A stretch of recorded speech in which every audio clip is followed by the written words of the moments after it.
দর্শক সমকাল লাইভে আপনাদেরকে স্বাগত জানাচ্ছি। আমি শাহাদাত তনিম। আমি এই মুহূর্তে রয়েছি ঢাকা বিশ্ববিদ্যালয়ের ঠিক কার্জন হলের পাশে দোয়েল চত্বরের সামনে। এবং সর্বশেষ পরিস্থিতি যদি জানাই, আমার পিছনে যে আইন শৃঙ্খলা বাহিনীর যে বহর দেখতে পাচ্ছেন, তারা কিন্তু পুরোটা নিয়ন্ত্রণ নিয়েছেন এই ঢাকা বিশ্ববিদ্যালয় এলাকার, এবং অসংখ্য পুলিশ এবং আইন শৃঙ্খলা বাহিনী কর্মকর্তারা এখানে রয়েছেন। এবং কিছুক্ষণ আগেও কিন্তু শহীদুল্লাহ হলের যে সাধারণ শিক্ষার্থীরা রয়েছেন, তারা কিন্তু ঢাকা বিশ্ববিদ্যালয়ের যে প্রক্টোরিয়াল টিম, তাদের সঙ্গে বাকবিতণ্ডায় জড়িয়েছিলেন। তারা ঢাকা শহীদুল্লাহ হলের যে গেট, সেই গেট থেকে সরতে চাচ্ছিলেন না, এবং তার প্রেক্ষিতেই কিন্তু আইন শৃঙ্খলা বাহিনী এবং ঢাকা বিশ্ববিদ্যালয় প্রক্টোরিয়াল টিম তাদেরকে একাধিকবার তাদেরকে অনুরোধ করার পরও তারা সরে আসছিলেন না। কিন্তু এখন পরিস্থিতি অনেকটাই শান্ত, এবং আমার সামনে দেখতে পাচ্ছেন অসংখ্য পুলিশের উপস্থিতি রয়েছে, এবং জল কামান সহ শুরু করে আজও আজান সব কিছু নিয়েই কিন্তু এই ঢাকা বিশ্ববিদ্যালয় এলাকা তারা নিয়ন্ত্রণে রেখেছেন। এবং আমার সামনেই দেখতে পাচ্ছেন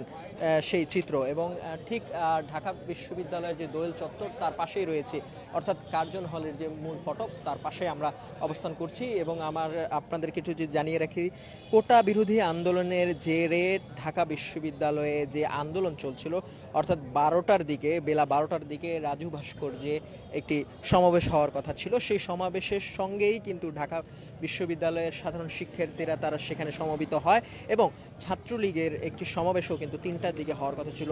একই টাইমে দুটি সমাবেশ হওয়ার জেরে এক ধাওয়া পাল্টা দেওয়ার সৃষ্টি হয়, এবং বিজয় 71 হলের কিন্তু একটি হামলার ঘটনা ঘটে। সেই হামলার ঘটনায় একাধিকবার আমরা আন্দোলনকারী এবং ছাত্রলীগের সঙ্গে কথা বলেছেন। একবার ছাত্রলীগ বলছেন যে আন্দোলনকারীরা তাদের উপর হামলা করেছেন, এবং আন্দোলনকারীরা বলছেন ছাত্রলীগ তাদের উপর অতর্কিত হামলা করে। তো দুই পক্ষ থেকে কিন্তু পাল্টাপাল্টি অভিযোগ আমরা দেখতে পেয়েছি। সেই প্রেক্ষিতের জেরেই কিন্তু দুপুর 2টা থেকে যে চলমান আন্দোলন এবং সংঘর্ষ চলছে, সেই সংঘর্ষের পরেই কিন্তু আইন শৃঙ্খলা বাহিনী পুরো নিয়ন্ত্রণে নিয়েছে ঢাকা বিশ্ববিদ্যালয় এলাকা। এবং আমার সামনে যে চিত্রটি দেখানোর চেষ্টা করছি, এখানে কিন্তু অসংখ্য আইন শৃঙ্খলা বাহিনী, পুলিশ সহ বাংলাদেশের অন্যান্য যে আইন শৃঙ্খলা বাহিনী রয়েছে, সেটি কিন্তু উপস্থিতি লক্ষণীয়, এবং পুরো নিয়ন্ত্রণে তারা রেখেছেন। পরিস্থিতি এখন অনেকটাই স্বাভাবিক বলা চলে। এবং শহীদুল্লাহ হলের যে সাধারণ শিক্ষার্থীরা রয়েছেন, তাদের সঙ্গে একাধিকবার কথা বলা হয়েছে। তারা বলছেন হলের ভেতর প্রবেশ করে সাধারণ শিক্ষার্থীদের উপর যে হামলা করা হয়েছিল, সেই হামলার প্রতিবাদে তারা মূল ফটকের সামনে তারা দাঁড়িয়েছেন, অবস্থান নিয়েছেন, এবং এর সঠিক বিচার না হওয়া পর্যন্ত তারা শহীদুল্লাহ হলের যে সামনের যে ফটক, সেটি ছেড়ে তারা হলের ভিতরে প্রবেশ করবেন না। এবং ঢাকা বিশ্ববিদ্যালয়ের যে প্রক্টোরিয়াল টিম এবং শিক্ষক, তারা কিন্তু এসেছেন শিক্ষার্থীদের সঙ্গে, তারা কথা বলেছেন, কিন্তু এক পর্যায়ে বাকবিতণ্ডায় তারা জড়িয়ে পড়েন। তবুও শিক্ষার্থীরা কিন্তু এখান থেকে সরেননি। এখন পর্যন্ত সাধারণ শিক্ষার্থীরা যে দাবি করছেন যে হলের ভেতরে প্রবেশ করলে তাদের উপর আবারও হামলা চালাতে পারে, এবং এই হামলা কারা চালাচ্ছে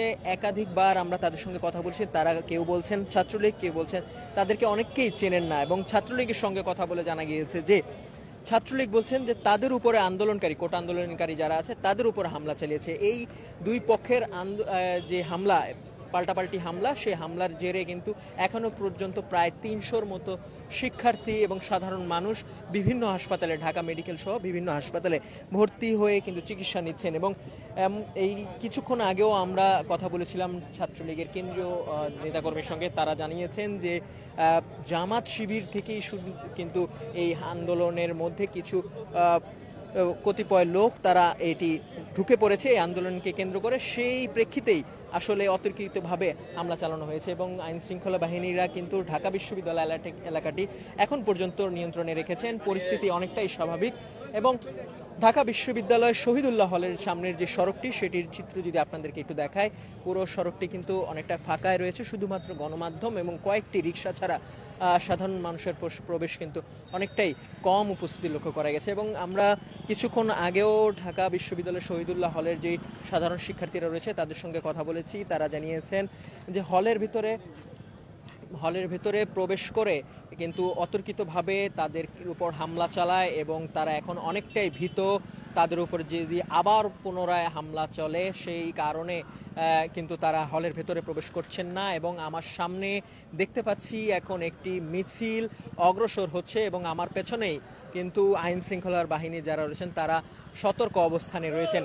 এবং আপনাদেরকে যদি দেখানোর চেষ্টা করি, ছোট একটি মিছিল শহীদুল্লাহ হলের সামনের গেট থেকে কিন্তু সামনের দিকে অগ্রসর হচ্ছে এবং কিছুক্ষণ আগেও কিন্তু এখানে পুলিশ এবং আজোয়া যান জলকামান সহ পুলিশ কঠোর অবস্থানে ছিলেন। এখনো আবারও কিন্তু আমরা দেখতে পাচ্ছি সেটি। নিশ্চয়ই আমরা সামনের দিকে অগ্রসর হলে সেটি দেখতে পারবো এই মিছিলটি কাদের আদলে কাদের ব্যানারে আসছেন এবং সেটি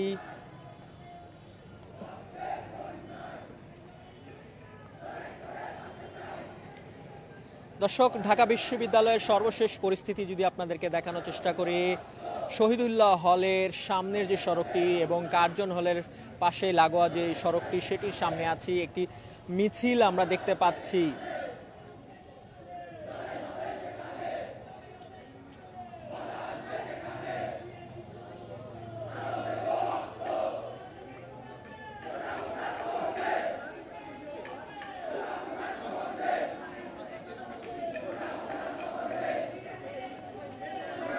দর্শক দেখতে পাচ্ছেন একটি মিছিল কিন্তু সামনের দিকে অগ্রসর হচ্ছে এবং আপনাদের শুধু একটু দেখাই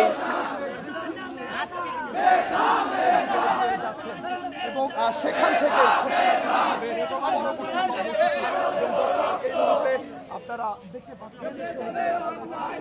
দর্শক কার্জন হলের পাশে সড়কে একটি স্লোগান নিয়ে কিন্তু একটি মিছিল অগ্রসর হয়েছেন এবং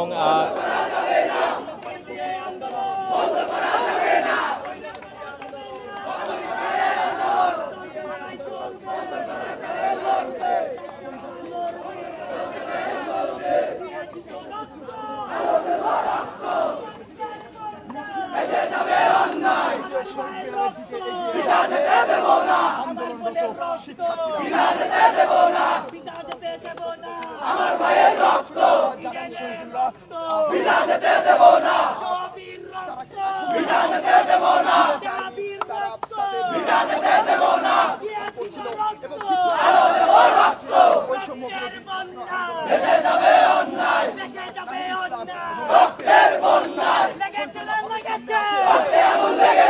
রক্তে আগুন লেগেছে, লেগেছে রে লেগেছে, আরো দেব রক্ত, ভেসে যাবে অন্যায়। দর্শক ঢাকা বিশ্ববিদ্যালয় এলাকা থেকে সরাসরি যুক্ত করেছি আপনাদেরকে এবং যদি আপনাদেরকে একটু জানাই এই মুহূর্তে ঢাকা বিশ্ববিদ্যালয় এলাকার সর্বশেষ চিত্র আমরা দেখানোর চেষ্টা করছিলাম এবং কার্জন হলের পাশ থেকেই কিন্তু কিছুক্ষণ আগেও একটি ছোট মিছিল আমরা দেখতে পেয়েছি এবং আইন শৃঙ্খলা বাহিনীর যারা রয়েছেন তারা কিন্তু এখনো পর্যন্ত কঠোর অবস্থানে রয়েছেন এবং ছোট একটি মিছিলও কিন্তু পেছনেই চলছে। এদিকে আমরা আইন শৃঙ্খলা বাহিনীর ঊর্ধ্বতন কর্মকর্তারা কথা বলছেন, সেদিকে কথা বলার চেষ্টা করব একটু।